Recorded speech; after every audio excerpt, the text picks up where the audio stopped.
걸로 나가시나요?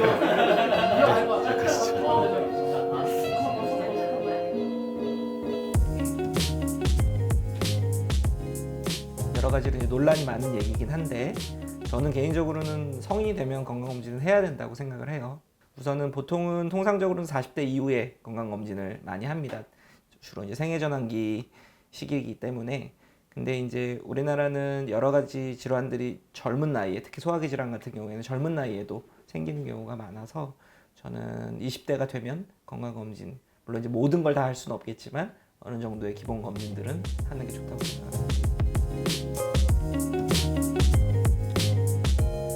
검진은 보통 이제 2년 정도가 적당하다고 생각을 하는데요. 질환에 따라서 1년 만에 해야 되는 검사가 있고 또 3년 정도 이후에 해야 되는 검사도 있는데 대개는 2년을 중심으로 검사들의 추적 기간들이 포진해 있는 경우가 많아서 가장 적절한 기간은 2년이 적절하지 않을까 생각을 하고 있습니다. 진행과는 여러 가지 종합 검진들을 다 시행하고 있고요. MRI를 제외한 모든 이제 건강검진 관련 검사들, 영상 검사, 혈액 검사들은 다 가능한 상태입니다.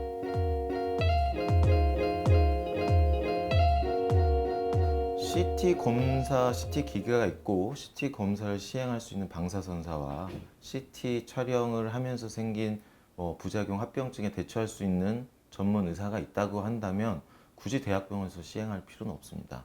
근데 이제 대학병원의 경우 대부분 이런 로컬 병원보다는 CT의 그 채널 수, 아까 말씀드렸던 다중 채널 CT, 특히나 64채널 이상의 고해상도 CT를 가지고 있기 때문에 아무래도 영상의 질이 좀 좋고 검사를 하는 시간이 짧고 그리고 영상학과 전문의가 같이 상주해 있는 경우가 많아서 빠른 판독이 되기 때문에 그런 대학병원에서 CT 찍는 거를 일반인들은 선호를 할 수 있는데 만약에 그런 조건이 갖춰져 있다 하면 굳이 대학병원에서 찍을 필요 없이 그런 조건이 갖춰져 있는 일반 의원에서 촬영하는 거는 전혀 대학병원과 비교해서 떨어질 게 없다고 생각합니다.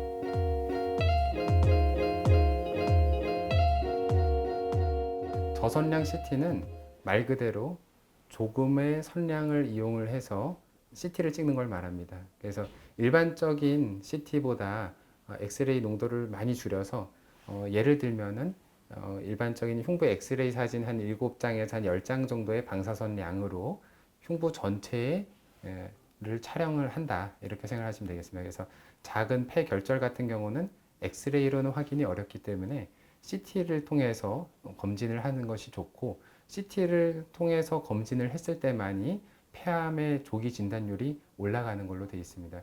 그래서 하루에 엑스레이 뭐 7장에서 10장 정도의 방사선 노출량이라 그러면 절대 많은 양이 아니기 때문에 저선량 CT를 1년에 한 번 정도 찍으면서 폐암 검진을 하는 것들은 굉장히 권장할 만하다. 특히 고령의 흡연자의 경우에는 반드시 이런 검사를 하시면 좋을 것 같습니다. 요즘 심장 CT 검사를 많이 시행을 하고 있습니다. 그 이유는 이제 심장 질환이 많이 늘어난 것도 있고 요즘 64채널 이상의 다중 채널 CT로는 빠른 속도로 찍기 때문에 심장의 구조나 또 하나 가장 중요한 관상동맥 질환, 협심증이나 아니면은 심근경색들, 관상동맥 협착에 대해서 진단을 하는데 용이하고 그리고 이제 연세가 많으신 분들 같은 경우 이제 심장 검사 중에 트레드밀이나 이런 초음파 검사가 협조가 힘든 경우 심장 CT로 안전하게 검사를 하실 수가 있습니다. 이런 심장 CT의 또 장점은 음성 예측도가 매우 좋습니다. 심장 CT상 관상동맥 협착이 없다면 실제로 관상동맥 협착이 없는 경우가 거의 100%이기 때문에 이런 경우에 심장 CT를 많이 이용하면 환자들에게도 편하게 관상동맥 협착을 진단받으실 수가 있습니다. 건강검진 전에 물도 마시면 안 되냐고 많이 물어보시는데요. 일단은 가능하시면은 물을 안 마시는 게 가장 좋기는 합니다.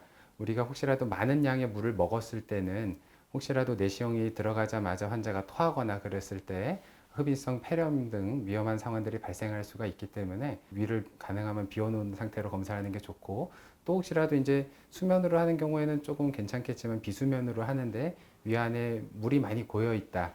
이런 상황에서는 우리가 흡입하는 시간이 많이 걸리기 때문에 환자분들이 견디기 어려운 고통을 더 길게 느껴야 될 수 있기 때문에 가능하면 물을 안 마시는 쪽으로 하는 게 좋고, 다만 목이 타거나 그럴 때는 가볍게 목을 축이는 정도의 물을 마시는 것 정도는 문제가 없겠습니다. 일반적인 건강검진 후에 음식을 특별히 제한할 필요는 없습니다. 하지만 우리가 내시경을 했다거나 어떤 특별한 시술을 했을 때는 우리가 음식을 주의할 필요가 있습니다. 위내시경 검사를 했을 때를 예를 들면 조직 검사를 하였는데, 조직 검사 부위는 조그만 상처가 생기는 거고 그 부분은 산에 의해서 자극을 받을 수 있습니다. 따라서 너무 자극적인 음식들, 맵고 짜고 양념이 강한 음식들을 먹는다 그러면은 속이 쓰리고 아플 수도 있으니까 가능하면 그런 음식은 피하는 것이 좋겠고, 가능하면 좀 부드럽고 소화가 잘 되는 저자극성의 음식을 먹는 게 좋겠습니다. 건강검진 후에 우리가 무리한 활동을 한다거나 복압을 증가시키는 그런 뭔가 운동을 한다거나 그런 경우에는 가끔 그 위장관 내 어떤 시술에 따른 시술 후에 어떤 출혈 이런 것들이 더 많이 발생할 수가 있습니다. 그리고 또 수면이나 이런 수면 내시경 같은 어떤 시술을 했을 때 그때는 잠이 덜 깬 상태에서 뭔가를 하다 보면 또 위험한 사고가 날 수 있기 때문에 운전 같은 거는 피하시는 게 좋겠고, 기억을 또 잘 못할 수가 있기 때문에 중요한 서류에는 사인을 안 하시는 게 좋을 것 같습니다.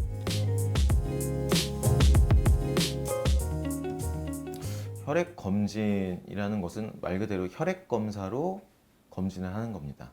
우리가 이제 질병이 있고 어디가 불편하고 증상이 있어서 병원을 예원하게 되면 의사가 진찰을 하고 거기에 해당하는 검사를 하게 됩니다. 근데 대부분 그렇게 되면은 이제 검진의 개념 같은 경우는 증상이 명확하게 있지 않을 때 미리 이제 예방 차원에서 검사를 하게 되는데, 우리 몸속에 있는 혈액으로 검사를 할 수 있는 병이 다양하게 많습니다. 뭐 간질환, 신장질환, 갑상선질환, 심지어는 암표질환을 통해서 암을 조기 예측할 수 있는, 그래서 이런 혈액 검진을 통해서 뭐 기본 영상 검사, 우리 내시경이나 초음파, CT로 다 볼 수 없는 그 외의 질환들을 조기에 진단하고 같이 상호 보완 관계에 있어서 다른 영상 검사를 보완할 수 있는 검진이 되겠습니다. 가장 중요한 거는 우선 사람이라고 생각을 합니다. 사람이라는 건 이제 여러 가지 의미를 담고 있는데, 검진이라는 것이 결국 이제 환자들의 질환을 우리가 발견하고 그 질환을 발견한 질환을 계속 케어를 해 나가는 과정까지, 즉 치료의 영역까지 이어지는 게 사실은 검진에 있다고 생각을 하는데, 대부분의 이제 대형 검진 기관들은 이렇게 이제 관리나 치료 영역으로 넘어갈 수 없고, 대부분은 이제 검사들을 하고 그거를 이제 결과를 통보하는 형식의 끝나는 경우가 대부분이죠. 그리고 또 자기한테 꼭 필요한 검진이라는 건, 또 검사라는 건 의사들과 또는 담당하는 주치의와 상의를 했을 때 오히려 더 정확하고 또 꼭 필요한 검사들을 하게 되는데, 그런 검사가 아닌 어떻게 보면 상품화된 또는 패키지화된 그런 이제 검진들을 통상적으로 하는 경우가 많은데,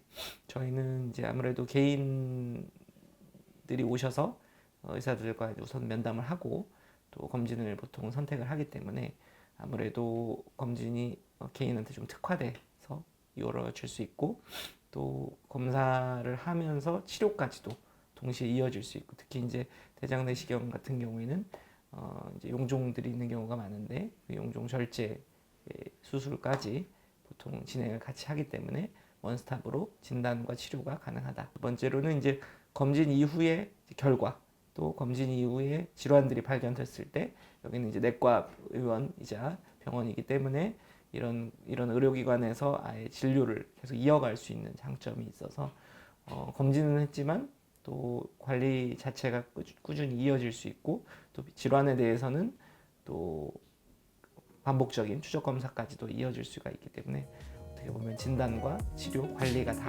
한 번에 솔루션으로 제공된다. 이런 장점이 있습니다.